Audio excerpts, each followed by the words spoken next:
Hey there, folks. This is Rob Wells here with you from the Law Office of Robert M. Wells. Our office specializes in helping out landlords and property managers deal with their landlord-tenant situations and problems. In this video, we're going to explain to you the third exception under the Tenants Protection Act for terminating a tenancy for no fault, just cause. And this is going to be I call it the exception for owners complying with any government or court orders regarding having a tenant vacate their unit. Before I begin, though, landlords, property managers, if you're wondering if you can terminate your tenancy per the Tenants Protection Act for cause or no fault, just cause, and you have questions about how you should do that, please feel free to reach out to us below. Now, let's begin. Now, I've been making a series of videos about the Tenants Protection Act and explaining what is just cause, and we're now talking about no fault, just cause under the Tenants Protection Act. And we got through the first two no fault, just cause reasons: allowing the owner or their qualified relative to move in the home, withdrawing the residential property off the rental market.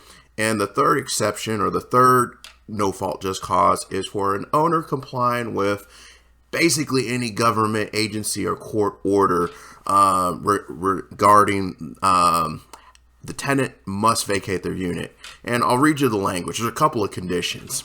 It could be either an order from a government agency or court relating to habitability issues that necessitate the tenants to vacate the residential real property.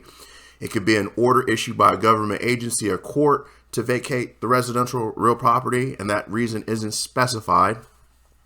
Generally, those are generally for habitability, but there could be some other orders or reasons why a landlord has to terminate a tenancy, and that's permitted under the Tenants Protection Act. Or there's a local ordinance that necessitates vacating the residential real property. Those are the three reasons on the books. Now, if the tenant did not cause the issues that necessitate these government orders or court orders to vacate the property for habitability or whatever reasons, then the landlord would be subject to the provisions of the Tenants Protection Act, where they must provide at least 1 month's worth of move-out assistance. And to summarize that again for y'all, it's either in your termination notice, you have to disclose the requirement that you as a landlord have to provide 1 month's worth of move-out assistance. You can either do it in two ways. Either you make a direct payment to your tenant within 15 days after you issue the termination notice, or in your termination notice, you can elect to waive the last month's worth of rent that the tenant would have to pay at the expiration of the notice. And I caution a lot of landlords, if you're going to waive the last month's worth of rent, which I generally recommend doing, because if your tenants don't move, you can ask the court for reimbursement, but in reality, you're probably not going to see that money. If you do elect to waive the last month's worth of rent, you're going to need to basically make it where the termination notice expires at the end of your rental term. And what I mean by that is, let's say your rental period is from the 1st of the month to the 30th of the month. Well, generally speaking, you could issue a termination notice at any point in the tenancy, like on the 15th of the month. However, if you want to do the rent waiver, you're going to have to make it expire, so the tenant gets the full month's worth of move-out assistance. So you're terminating, let's say it's August 25th right now, for example, and you have to give a 60-day notice. You're going to have to make that notice expire at the end of October 31st, for example, because technically, the notice would expire. 60 days would be, in this case, let's set October 24th. You're going to have to give those tenants the 6 days, okay?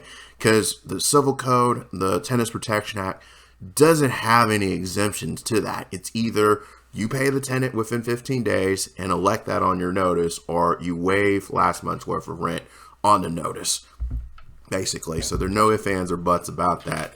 Now, The caveat is there's an exemption to this is the Tenants Protection Act states, if it's determined by any government agency or the court that the tenant is at fault for causing the conditions that trigger the order that necessitate the need for vacating, and this is what the landlord is basing that termination on. Hey, I'm trying to follow a court order or government order. Then the landlord need not provide the relocation assistance as provided in the Tenants Protection Act. So those are that is the grounds for that. Generally, yes, you will have to provide the move out assistance to your tenants unless they cause the problem and the government entity or the court determines that the tenant caused the problem. So landlords, property managers, if you have any questions about this type of no fault just cause termination of tenancy, please feel free to reach out to us below. We always welcome your comments. Any questions you have, put it in the comments below. Also, to follow us on TikTok. We're the Landlord Warrior. We give tips and advice there as well too. And as always, if you felt this video was helpful to you, like, share, and subscribe this video. Until next time, we'll talk to you then. Thanks.